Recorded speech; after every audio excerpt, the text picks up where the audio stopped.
Bonjour à toutes et à tous, bienvenue dans la deuxième partie de la séance 4 qui va concerner aujourd'hui les objectifs marketing.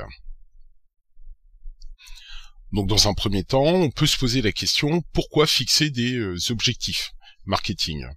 Faut vous dire que les objectifs marketing sont le point de départ d'un bon plan marketing. Ils permettent de comprendre pourquoi est-ce qu'on met en place certains outils et certaines ressources afin de servir les missions et les visions de l'entreprise. En deux, concernant la prise de décision, il est évident que quand on fixe des objectifs, ça permet de partager avec tout le monde une espèce de sens du travail. Concernant la stratégie et la tactique, on verra dans la diapositive suivante de quoi il en retourne exactement. Coordination de l'action et de la motivation, là on parle des outils et des ressources du manager.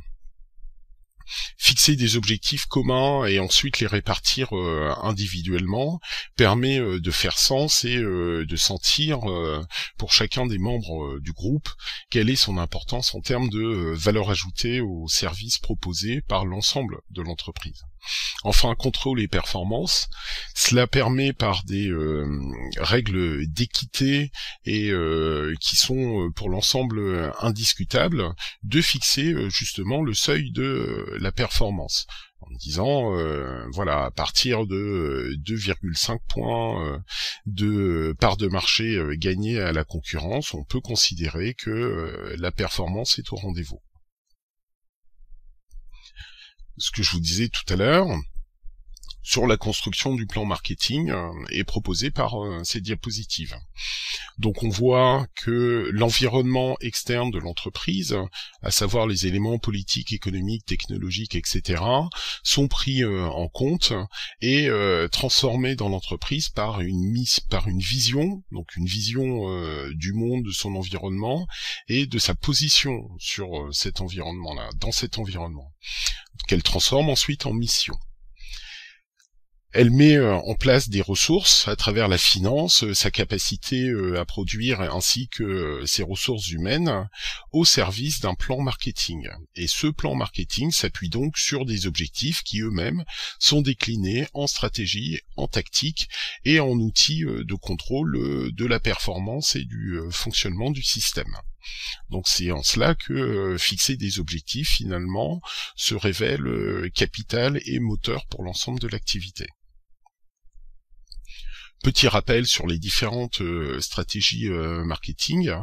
Une fois que les objectifs sont donc mis en place, l'entreprise peut choisir des stratégies donc indifférenciées, à savoir un produit pour tous les segments et une seule politique commerciale, ou une stratégie concentrée, donc un produit pour un segment du marché et un plan marketing pour ce segment-là.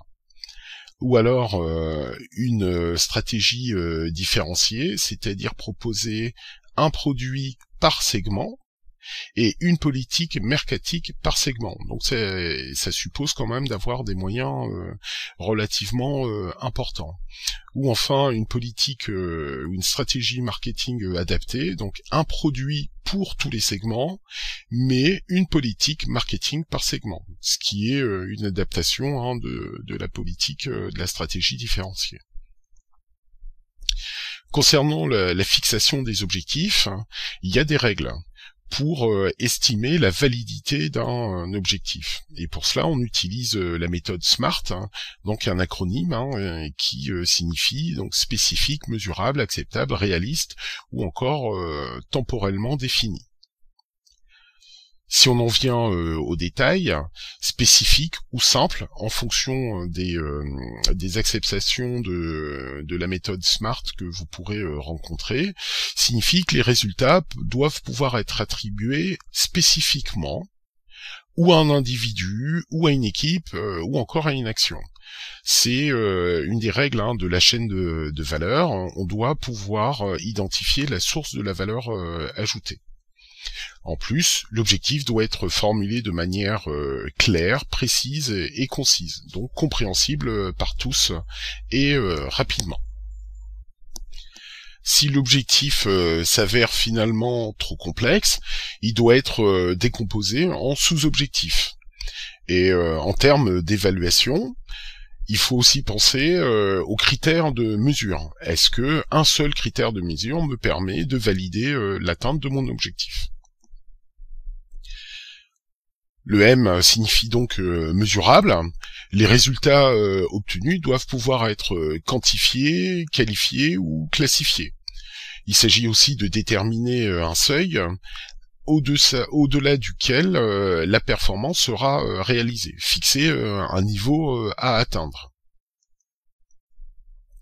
A comme acceptable, donc la qualité de l'objectif doit entraîner l'adhésion des différents membres du groupe. Ceux à qui on fixe l'objectif doivent pouvoir se projeter par rapport à l'aspect réaliste de l'objectif. Cependant, on peut trouver quand même parfois un objectif ambitieux, approprié ou encore attirant, et le fait qu'il soit acceptable ne signifie pas qu'il doit être pour autant modeste.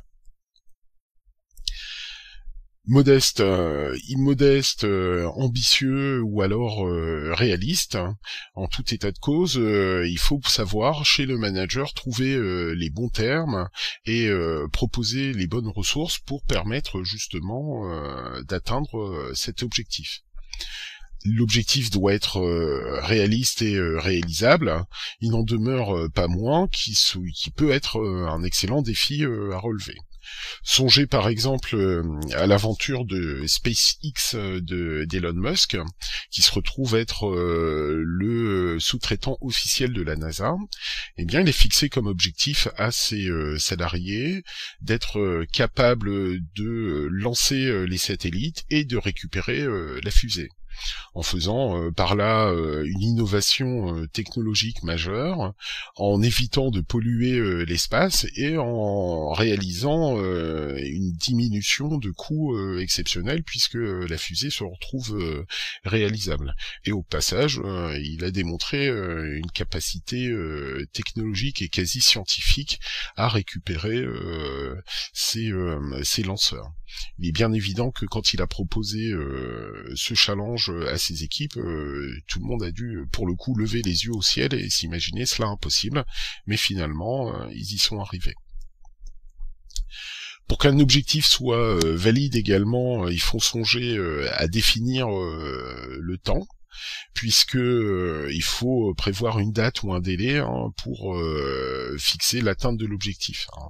C'est finalement peut-être ce critère le plus important, puisqu'il permet de fixer non seulement une date butoir, mais forcément un rétro-planning et des échéances qui vont permettre de guider, de piloter un petit peu la performance. Encore une fois, si le projet est à moyen terme, il faut fixer des étapes intermédiaires.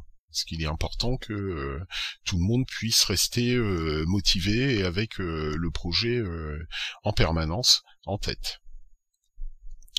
Je vous remercie pour votre attention et je vous donne rendez-vous pour le dernier module de la séance 4.